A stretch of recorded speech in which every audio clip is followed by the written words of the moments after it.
Yo, you guys, it's the Psycho, and I'm going to go ahead and tell you probably the best way to begin off your Diablo 3 experience because of the stated condition the game is at the moment. Probably your best bet is to run Demon Hunter because they can get to a high amount of DPS on a very, very low cost schedule. I probably put in a total of 80k into my Demon Hunter and he has a max of 49k DPS and a minimum of 32k DPS. So for really cheap, he can just be so powerful. So for a low-level character, this is definitely something you're going to want to be doing. I will go over through my build and how I've been building my character, and he can definitely run through all of Act 1. Yeah. So let's go ahead and run on over and check that out. Alright you guys, here we have it.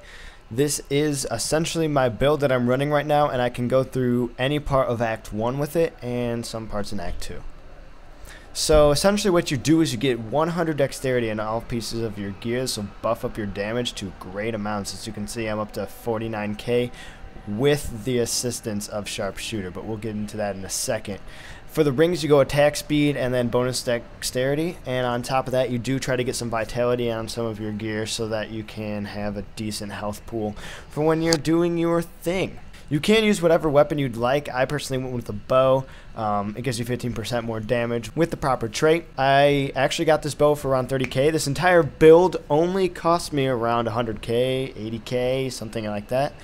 And then on your quiver, you're going to want something like bonus discipline, and attack speed is obvious. It comes on all of them with a critical chance increase. Now, the reason being that you want the discipline is now that I have 40, you can use smokescreen 3 times, which is a big deal.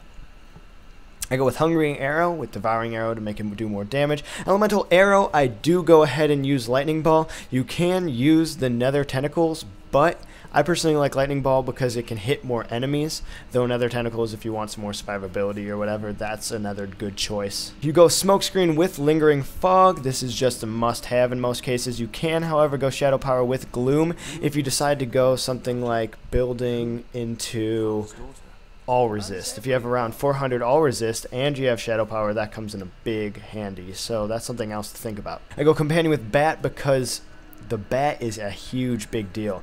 It gives you 3 per second and allows you to use your lightning ball a lot more often, though this can be switched out for whatever else you want. You go preparation with backup plan.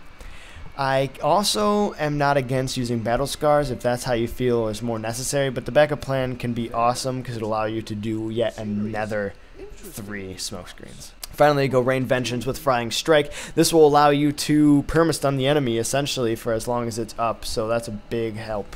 Definitely can use that. Then we're going to go ahead and do some gameplay, show you out the damage, and essentially just have a good time. Now, as you can see, it does large portions of damage, and the downside of having the bat is he will attack before you get to, which can throw off your crit damage. But it allows you to use your lightning ball just a whole lot more. I had a little brain fart there for a second.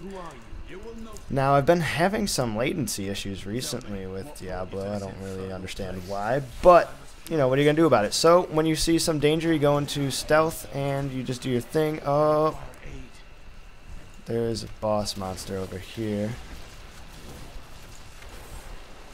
I don't like all this latency issues. Oh my gosh. It's really hard to take out boss monsters when you have latency issues. This is how it was supposed to go. The latency issue spikes went away.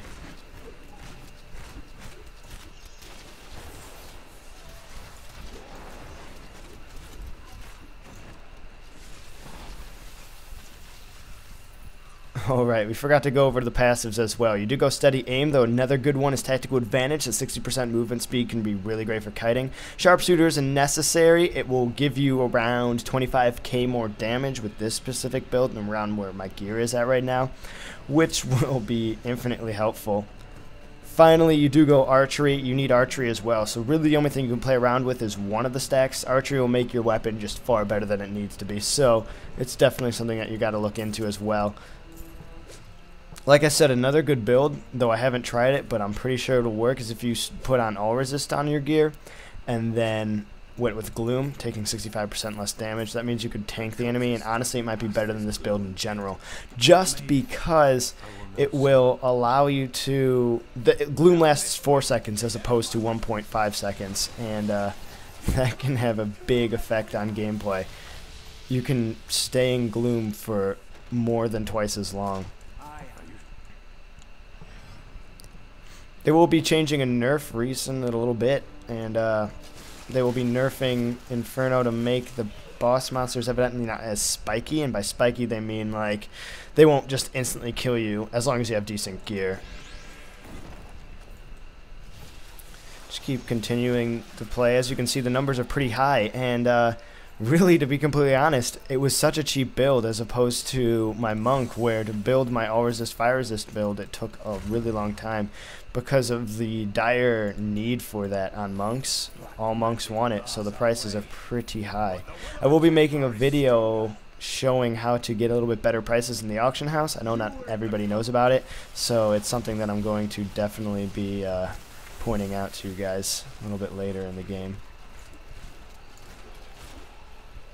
As you can see, I didn't have my bat up for most of these fights, so you definitely don't need the bat, but it's definitely something that can be extremely helpful. But you can swap that out for Vault or Marked for Death or whatever you feel is necessary for you or your team. Now I'm just kind of doing a speed run. I'm not exactly looking for elite mobs. Honestly, that's the best way to get stuff. It's not... I mean, fighting bosses is okay and dandy with 5 Nephilim Valor stacks, but honestly, I've gotten my best gear drops from just boxes and elite packs, to be completely honest.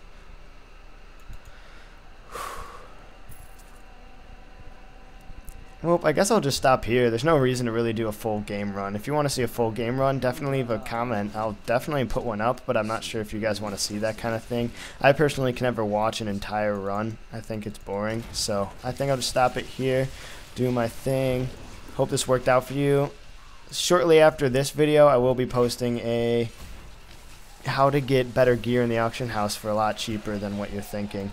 The problem is there's actually a cap on the auction house, and it's 46 pages, which ends up ruining what you can actually get for far cheaper. So I'll definitely put up a video like that, and you can get things for a lot less than what you've been paying for them now. I know some people know about this, but I know that there's a lot of people out there who still don't know about it, so there's definitely merit in making a video. Well, I'm having latency issues yet again, so I am just going to just get out of here. Peace out, you guys. Thanks so much for watching, you guys. I hope that you did enjoy it. Go ahead and subscribe if you did, and leave a like if you like this video in general, and that would be sweet. Anyways, peace out.